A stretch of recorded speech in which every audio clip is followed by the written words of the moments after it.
विद्यार्थी मित्रांनो नमस्ते. इतिहासाची साधने हे इयत्ता 8वीसाठीचं प्रकरण क्रमांक 1 याचा आज आपण अभ्यास करणार आहे. यापूर्वीच्या इयत्तांमध्ये आपण प्राचीन आणि मध्ययुगीन भारताच्या इतिहासाच्या साधनांचा अभ्यास केलेला आहे. यावर्षी आपण आधुनिक भारताच्या इतिहासाच्या साधनांचा अभ्यास करणार आहोत. इतिहासाच्या साधनांमध्ये भौतिक साधनं, लिखित साधनं, मौखिक साधनं यांचा समावेश होतो. त्याचबरोबर इतिहासाच्या साधनांमध्ये आधुनिक तंत्रज्ञान ज्याच्यामध्ये दृक साधनं, श्राव्य साधनं, दृकश्राव्य साधनं यांचा देखील समावेश होतो. भौतिक साधने याचं वर्गीकरण करत असताना वस्तू, वास्तू म्हणजेच इमारती, नाणी, पुतळे आणि पदके यांचा आपण समावेश करू शकतो. आधुनिक भारताच्या इतिहासातील कालखंड हा ब्रिटिश सत्ताधीशांच्या आणि संस्थानिकांच्या राज्यकारभाराचा काळ मानला जातो. या कालावधीमध्ये अनेक इमारती, पूल, रस्ते, पाणपोया, कारंजा यासारख्या वास्तू बांधल्या गेल्या. या इमारतींमध्ये प्रशासकीय कचेऱ्या, अधिकाऱ्यांची तसेच नेत्यांची आणि क्रांतिकारकांची निवासस्थाने, संस्थानिकांची राजवाडे, किल्ले, तुरुंग यासारख्या इमारतींचा समावेश होतो. या इमारतींपैकी अनेक इमारती आज देखील सुस्थितीमध्ये आपल्याला बघायला मिळतात. जसे की या स्लाईडमध्ये आपल्याला गेट ऑफ इंडिया हे आपल्याला बघायला मिळतं. या स्लाईडमध्ये आपल्याला लोहमार्ग जो समुद्रावरती बांधला गेलेला आहे आणि त्याच्यावरनं धावणारी रेल्वे गाडी आपल्याला दिसते आहे.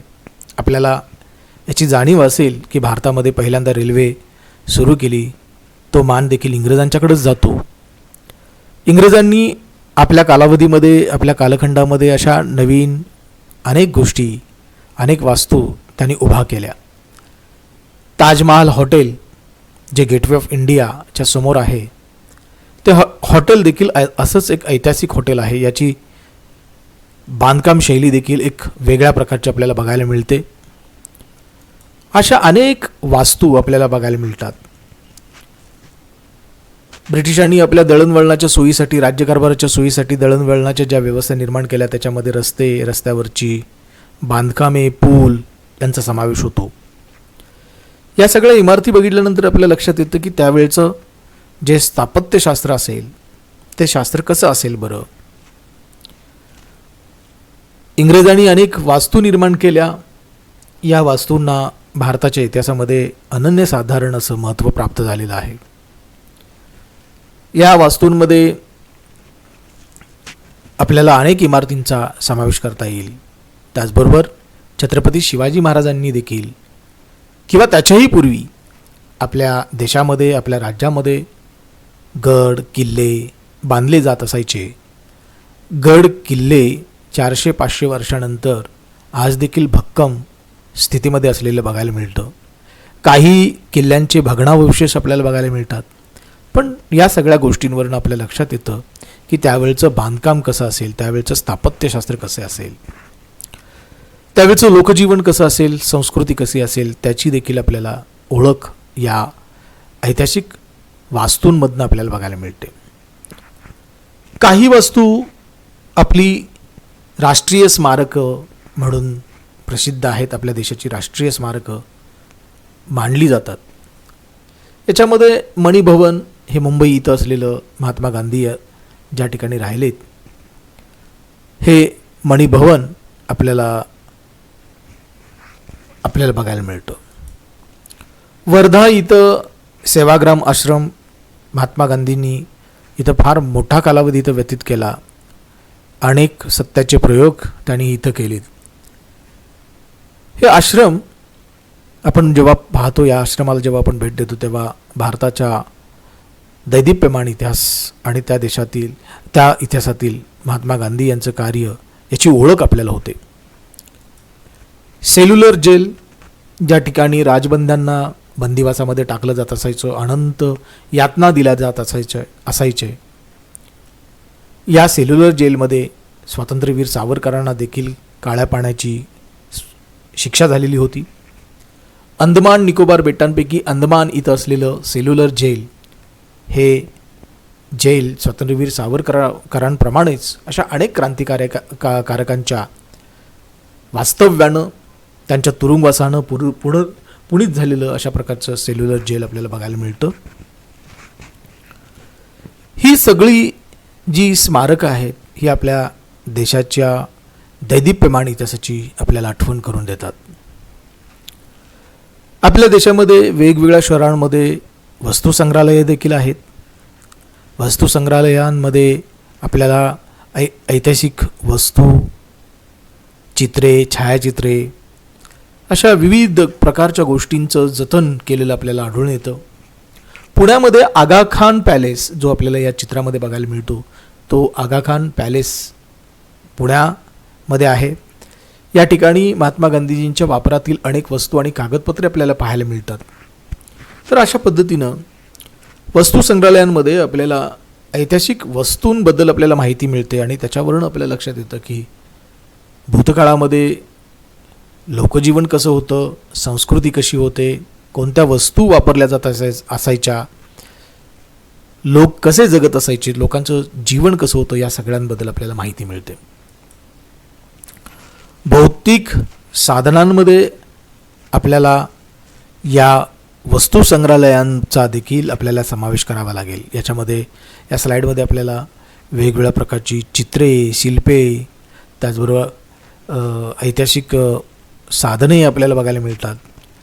युद्ध कालावधीमध्ये ज्या साधनांचा वापर केला जात असायचा ती कशी होती साधनं, तोफा कशा होत्या.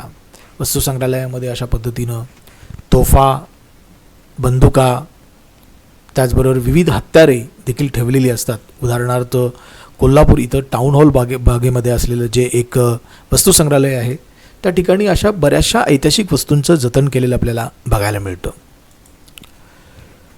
भौतिक साधनांमध्ये आपल्याला पुतळे आणि स्मारके यांचा देखील समावेश करता येतो. स्वातंत्र्यपूर्व कालावधीमध्ये आणि स्वातंत्र्योत्तर कालावधीमध्ये अनेक व्यक्तींची स्मारके पुतळ्यांच्या स्वरूपामध्ये उभारली गेली आणि हे जे पुतळे, विविध थोर महान व्यक्तींचे पुतळे हे भारताच्या इतिहासाच्या अभ्यासाच्या दृष्टिकोनातून महत्त्वाचे आहेत. आपल्याला पुतळ्यांवरनं त्या काळातील राज्यकर्ते, समाजातील प्रतिष्ठित व्यक्ती यांच्याविषयी माहिती मिळतेच. पुतळ्याच्या दर्शनी पाठीवरती संबंधित व्यक्तीचं पूर्ण नाव, जन्ममृत्यूंची नोंद, त्या व्यक्तीचं थोडक्यात कार्य, जीवनपट याविषयी माहिती मिळते. महात्मा ज्योतिराव फुले, लोकमान्य टिळक, डॉक्टर बाबासाहेब आंबेडकर यांच्या पुतळ्याप्रमाणे विविध घटनांच्या स्मृतीप्रित्यर्थ उभारलेली अनेक स्मारकेसुद्धा घटना, काळ, त्या घटनेशी निगडीत असलेल्या विविध गोष्टी, व्यक्ती यांच्याविषयी माहिती देत असतात. विविध ठिकाणची हुतात्मा स्मारके आपल्याला रोमहर्षक इतिहास देखील आपल्याला माहीत करून देतात. इतिहासाची साधने आपण अभ्यासत आहोत आणि या इतिहासाच्या साधनांमध्ये आपण भौतिक साधनांचा थोडक्यात विचार केला. या पुढच्या काही स्लाइड्समध्ये आपण इतिहासाच्या लिखित साधनांबद्दल आपण जाणून घेणार आहोत. इतिहासाची जी लिखित साधनं आहेत त्या लिखित साधनांमध्ये पत्रव्यवहार, परदेशी व्यक्तींच्या नोंदी, जसं की युआन शॉंग नावाचा चीनी प्रवासी भारतामध्ये येऊन गेला आणि त्यावेळेला अतिप्राचीन कालावधीमध्ये चीनी प्रवासी युआन शॉंग यानं काही नोंदी केलेल्या आहेत आणि त्याला भारत त्यावेळेला कसा दिसला त्याच्याबद्दल आपल्याला त्यानं लिहून ठेवलेल्या नोंदींवरनं आपल्याला कळतं. वृत्तपत्रे, नियतकालिके यांच्यामार्फत देखील त्या कालावधीमध्ये समाजव्यवस्था कशी होती, समाजामधल्या प्रश्नांबद्दल, समस्यांबद्दल आपल्याला माहिती मिळते. समाजमन आपल्याला कळतो. चरित्रे, व्यक्तिचरित्रे हे देखील लिखित साधनांमध्ये त्याचा समावेश केला जातो. विविध प्रकारची पुस्तके, आत्मचरित्रे, फॅक्टरी रेकॉर्ड्स आणि नियतकालिके इत्यादी सगळ्या गोष्टींचा समावेश हा लिखित साधनांमध्ये आपल्याला करावा लागतो. वृत्तपत्रे हे लिखित साधनांपैकी एक महत्त्वाचा भाग होय. वृत्तपत्रांमधनं आपल्याला समकालीन घटनांविषयी माहिती मिळते. एखाद्या घटनेचं सखोल विश्लेषण आपल्याला माहीत होतं. मान्यवरांची मतांतरं, अग्रलेख प्रसिद्ध होत असतात वृत्तपत्रांमधनं आणि त्यामधनं आपल्याला बऱ्याचशा गोष्टी समजत असतात. त्या काळातील राजकीय घडामोडी, सामाजिक, आर्थिक, सांस्कृतिक घडामोडींची माहिती आपल्याला वृत्तपत्रांमध्ये आपल्याला मिळत असते. स्वातंत्र्यपूर्व कालावधीमध्ये अशा अनेक वृत्तपत्र ही प्रसिद्ध होत असायची. त्याच्यामध्ये ज्ञानोदय, ज्ञानप्रकाश, केसरी, दिनबंधू, अमृत बाजार पत्रिका यासारखी वृत्तपत्रे लोकजागृतीचं महत्त्वपूर्ण काम करत असायचे. वृत्तपत्रांच्या माध्यमातून आपल्याला ब्रिटिशांचं भारताविषयीचं धोरण काय होतं, त्या धोरणांचा भारतावरचा काय परिणाम आहे, काय परिणाम होत गेला याबद्दलचा आपल्याला अभ्यास करता येतो. राजकीयच नव्हे तर सामाजिक प्रबोधनाची साधनं म्हणून देखील वृत्तपत्रांनी काम केलेलं आपल्याला आढळून येतं. विष्णूशास्त्री चिपळूणकर यांनी निबंधमाला या मासिकातून तर लोकहितवादी, अर्थात लोकहितवादींना गोपाळ हरी देशमुख असं देखील म्हणत असायचे, त्याने प्रभाकर या साप्ताहिकामधून लिहिलेली शतपत्रे यातून विविध सामाजिक आणि सांस्कृतिक विषयांवरती भाष्य केलेलं आपल्याला बघायला मिळतं. तर अशा पद्धतीनं वृत्तपत्रांचं काम हे समाज प्रबोधनाचं असतं. डॉक्टर बाबासाहेब आंबेडकरांनी देखील वृत्तपत्र, लेखणी या माध्यमाचा खूप प्रभावीपणानं वापर केलेला दिसतो. ते स्वतः एका पिचलेल्या, गांजलेल्या समाजातून आलेले होते. अतिशय कष्टाने त्यांनी शिक्षण घेतलं होतं आणि आपल्या समाजाचं परिवर्तन घडवायचं असेल तर शिक्षण हे वाघिणीचं दूध आहे, शिक्षण हे अमृत आहे, अशा पद्धतीनं त्यांनी विचार जोपासलेला होता. आपण जसे शिक्षण घेऊन चांगलं व्यक्तिमत्व आपण निर्माण करू शकलो, त्याच पद्धतीनं माझ्या समाजातल्या समाज बांधवांनी देखील चांगल्या पद्धतीचं शिक्षण घेऊन चांगलं आयुष्य जगावं. अंधश्रद्धा, जुन्या चालीरीती, रूढी परंपरा या फेकून द्याव्यात. त्याचबरोबर अन्यायकारक असलेली जी विषम समाज व्यवस्था आहे, त्या विषम समाज व्यवस्थेचे समर्थक, त्यांचं मतपरिवर्तन व्हावं आणि एकूणच समाज लोकशाहीवादी विचाराचा व्हावा, या विचारानं प्रेरित होऊन डॉक्टर बाबासाहेब आंबेडकरांनी 1920च्या जानेवारी महिन्यामध्ये मूकनायक हे पाक्षिक त्यांनी सुरू केलं होतं. परंतु काही कारणानुसार विद्याभ्यास करण्यासाठी त्यांना पुढे इंग्लंडला जावं लागलं. त्यामुळे त्यांनी मूकनायक हे साप्ताहिक हे पाक्षिक त्यांनी आपल्या सहकाऱ्यांच्याकडे सोपवलं. पुढे 1927मध्ये त्यांनी बहिष्कृत भारत हे वृत्तपत्र सुरू केलं.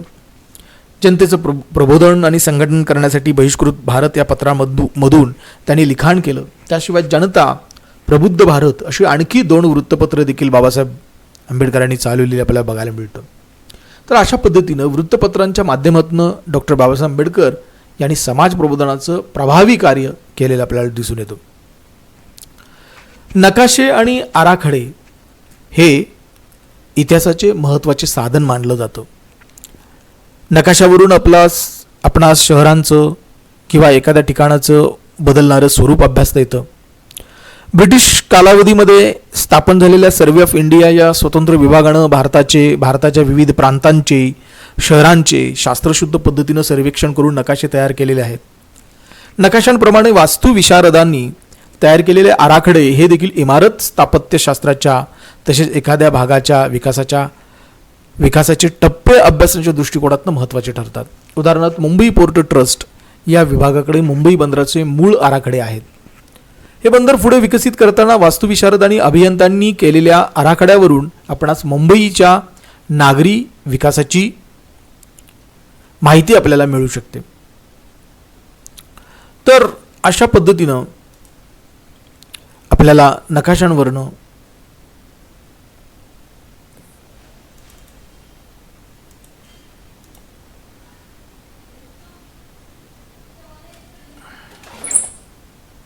देशाच्या भौगोलिक सीमांबद्दल आपल्याला माहिती मिळते.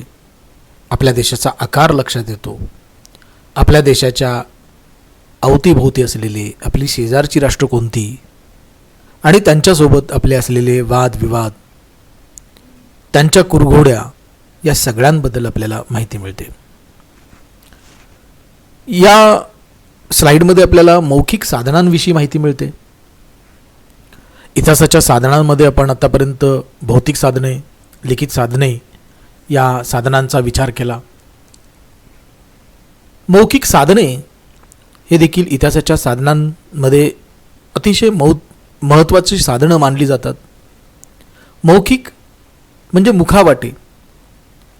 मुखावाटे तोंडी आपल्याला अनेक गोष्टींचं ज्ञान मिळत असतं. पोवाडे, लोकगीते, स्फूर्तिगीते याच्यामधून आपल्याला गतकाळाची माहिती मिळते, इतिहासाची माहिती मिळते. लोककथा, प्रसंग वर्णने, मुलाखती याच्यामधून आपल्याला देशाच्या इतिहासाबद्दल, व्यक्तीच्या इतिहासाबद्दल, समाज जीवनाबद्दल, संस्कृतीविषयी आणि एकंदरीत आपली जी परंपरा आहे, दैदिप्यमान परंपरा आहे, त्याच्याबद्दल आपल्याला माहिती मिळते. ओव्या, मेळे, जलसे, कलापथके या कला संपन्न अशा कार्यक्रमांमधून आपल्याला अनेक गोष्टींचं ज्ञान मिळतं. मनोरंजन तर होतच होतं, परंतु मनोरंजनाबरोबरच आपल्याला देशाबद्दल अधिक चांगली माहिती मिळते, देशाच्या इतिहासाबद्दल अधिक चांगली माहिती मिळते. स्फूर्तिगीतं किंवा पोवाडे, पोवाडे मधून कशा पद्धतीने आपल्याला इतिहासाची माहिती मिळते हे आपण बघूया या व्हिडिओद्वारे.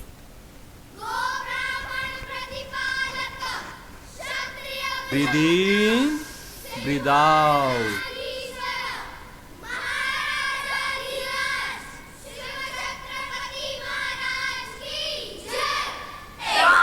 अहो राजे हो जिरा राज राजे जी, अहो राजे हो जिरा राज राजे जी, अहो राजे हो जिरा राज राजे जी. स्वराज्याचे बांधू तोरण संधी पाहून कोंढणा किल्ला घ्यावा ताब्यात, अष्टमी मूर्त ठेवा ध्यानात, जिजाबाई बदल्या राजगडात जी.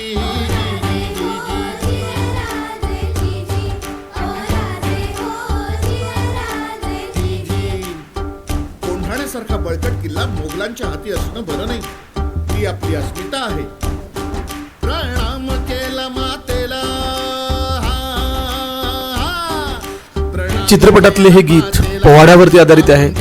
पोवाडे खरं तर आपली परंपरा आहे आणि या पोवाडे या परंपरेमधनं आपण आपल्या देशाचा, राज्याचा, आपल्या भागाचा, प्रांताचा इतिहास आपण कित्येक वर्ष जागृत ठेवू शकलेलो आहोत.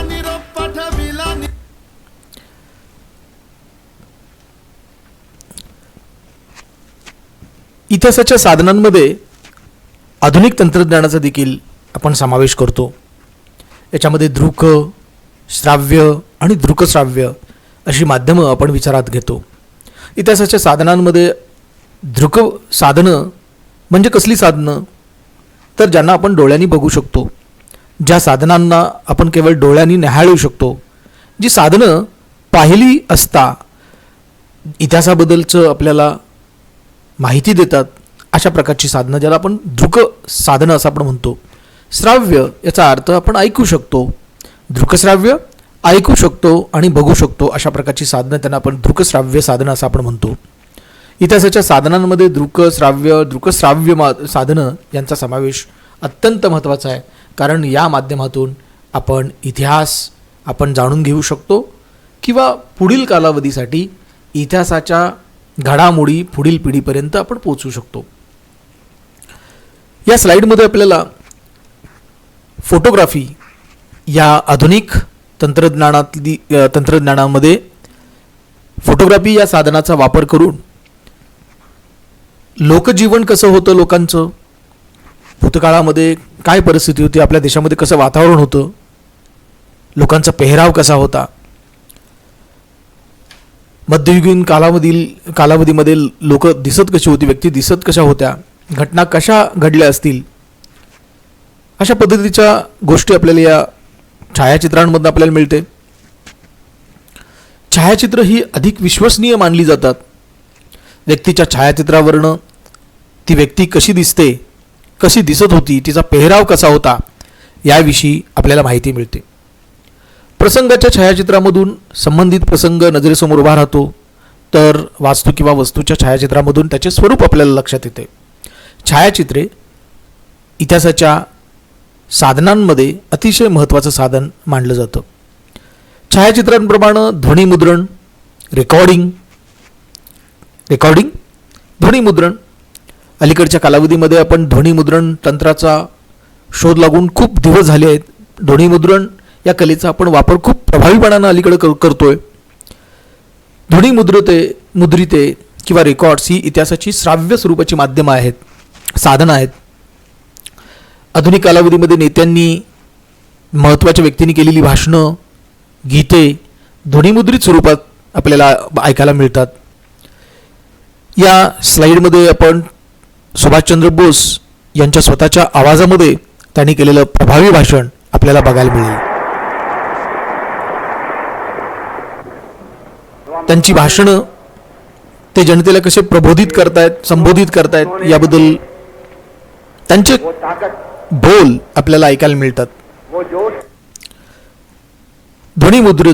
मुद्रिते अशा पद्धतीनं अतिशय महत्त्वाचं साधन इतिहासाच्या साधनांमध्ये मानलं जातं.